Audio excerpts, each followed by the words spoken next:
morning, Mike. Good morning. Where does one to get back the time that they gave to the Boston Bruins last night? I gave them a couple hours of my time. I want it back. Like them, you lose. I mean, it's I don't think that there's a lack of effort, but it's clear that there needs to be changes in the lineup, and I don't think the press conference last week, notwithstanding with Cam and Charlie Jacobs, I think it's time to make sure you've given every one of your potential prospects, and I say potential because they're, I'm not sure if Poitras or Lysell or even Lohrei, who's had some pretty good luck lately. We need to find out from the Bruins' perspective if these guys have any future. They need some fresh blood, and whatever fresh blood that's in there, they have to give a try to. Would you call it luck when Lohrei couldn't keep the puck in the zone last night and they got a breakaway out of it, or? No, and you've seen that, and I've seen him make these mistakes over and over again. But he also is their best offensive defenseman right now. But you don't get called a defenseman because of your offense. Yeah. You got to find your way around the defensive zone, and he sometimes seems to be lost. I don't know if that's his inability to sort of calculate what's going on around him, if he doesn't see enough. He sees enough offensively, so he should be able to see things defensively as well. I don't know if it's a coaching problem, but it's clear that he needs to be corralled in his own zone. And it's not that. Go ahead. You've been really generous to these guys, surprisingly, but how many different coaches can we blame the coaching problem on? Well, I always thought that they've needed somebody, and they have one guy in there now that's supposed to be a defensive coach, but I don't see the progress with Lohrei right now. But I think they have to keep on trying with him, and they have to keep on trying to coach him. They have to keep on making sure that the guy can skate like hell. He can move the puck offensively, and now you start to just put him in a position where he does things simply in his own zone, and that needs to happen. And if he can't do it, then he can't do it. But that's my point. We have to look at every possible guy under 24 that could possibly fit in this lineup, because the guys that are certainly on the back end of the offensive lineup or even the defensive lineup are not going to cut the mustard. The Bruins are out of a playoff spot right now. It's not by it's a minuscule margin, but they're out of a playoff spot, and it doesn't look like there's reason for optimism for this particular unit.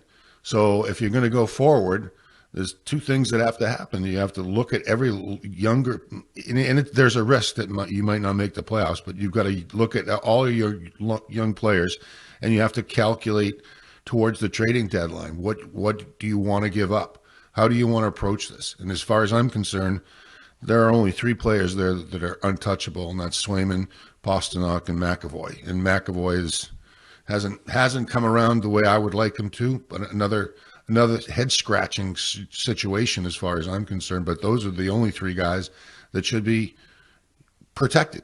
So you would look at deals when it comes to your captain? You know what, I look at all the teams in the National Hockey League with great players like Crosby and Malkin. Why wouldn't they want to be traded? Why would you want to go at the end of your career? I know you've had a long, storied career in one city, but the chance to go to, let's say, Colorado or Edmonton, when they have a legitimate chance to win a Stanley Cup. So, you're making a bundle of money, and you're going to stay in a fancy hotel in another city for a few months, or maybe even move there for a couple of years at the end of your career. Why wouldn't you want to do that? I don't get it. This no trade clause nonsense has got to go, as far as I'm concerned, or at least limit it to 10 teams, because they're making so much money, and oh my God, you'd have to move your family for a couple of years to another city. Heaven forbid, making $10 million a year. It's just this team, the basics. It's like, and I don't know if it ends. It's not. It can't all be a skill thing, a roster thing. It's the basics, like the the Dougie Hamilton power play goal last night. I think that was in the second period. Where they give up the seam. Wiggy brings us up all the time. There's guys that are bunched together. It's basic hockey that they can't seem to execute, Mike. No, I see it. I mean, every statistical category is a failure for the Bruins right now, from power play to penalty kill to goal differential, you name it. And I don't know. I can't tell you exactly why I'm not on the bench, but I believe that these guys are just, it's limited talent. I mean, they don't see the ice as well as they have to see the ice. I think it has to be shaken up. I think it's personnel related, and it's, certainly there's plenty of blame to go around from top to bottom in the organization, but I think the jig is up. I think I've seen it. I've seen it enough now to know that this group of personnel is a middling team, not with a great future. It's still okay to watch once in a while. I mean, the game against Ottawa a few days ago was tremendous. It was great. People were fighting. People were aggressive. They were, even though the result wasn't what you wanted, it was entertaining. But that comes far less often than I'd like it to. Mike, when it comes to your captain, we haven't talked to you since Sacco's benching of him in overtime last weekend. How do you think that he handled that? First of all, that is a dangerous game to play if you're Joe Sacco. I mean, has this guy ever given you less than 100%? Sometimes he gives you too much, but there's no reason to think that there's anything but, passion in his heart for the game and for the team. That's a tough play right there. That could be a coach killing kind of move. I remember when Steve Casper benched Cam Neely and Craig Janney many, many years ago, and that spelled the end of his time behind the bench. But I didn't know why. Maybe he thought didn't have the jump in his legs. I mean, he's a 36-year-old guy, and we all recognize that. But I mean, that's a tough call. I don't know what happened there, why that happened, and I question the intelligence of that decision. That's just not something you do to your captain, intentionally really embarrass him, and especially Marchand, who's given you blood and guts for so many years. Mike, if you're the Jacobs, and you're saying, all right, maybe talent's the issue, are you then figuring out what you're going to do with Sweeney, or are you figuring out what Sweeney's going to do with Sacco behind the bench? What direction do you think they're going to go in when it comes to front office, and then maybe removing the interim from Sacco and making him the full-time head coach, or looking in a whole nother direction for another new head coach?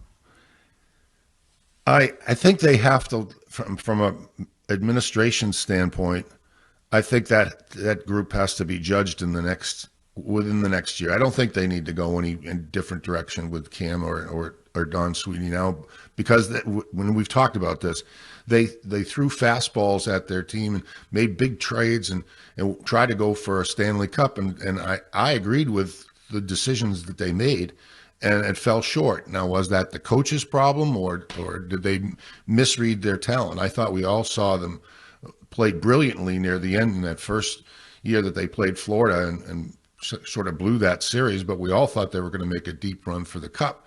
So they lose their draft picks.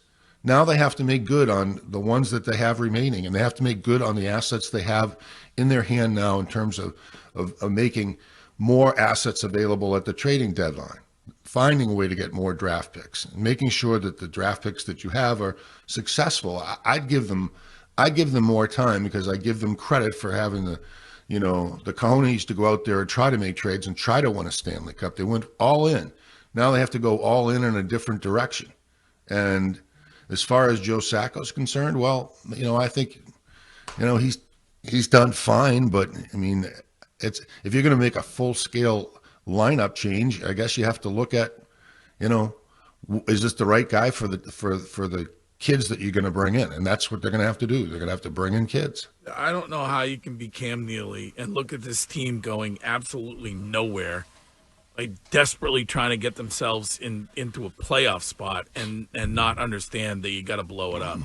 He probably does. When you're a general manager, you have to lie, or president, you do. You try to make it all look warm and fuzzy when it's not warm and fuzzy. It's scratchy. Yeah. And so you're selling tickets. You're trying to sell something. You're not trying to say, hey, we suck, don't come to the game. I mean, it's not a very good approach to business. So you have to sort of like code it a little bit. And I think he coded it as best he could in the last press conference that he had. And I get that. And you have to make sure that you're trying to stay positive with the assets you have, knowing that you're going to have to make some big changes. And I think they do. Mike, thank you. All right, kids. We will talk to you next week. You got it. All right. That is Mike Milbury.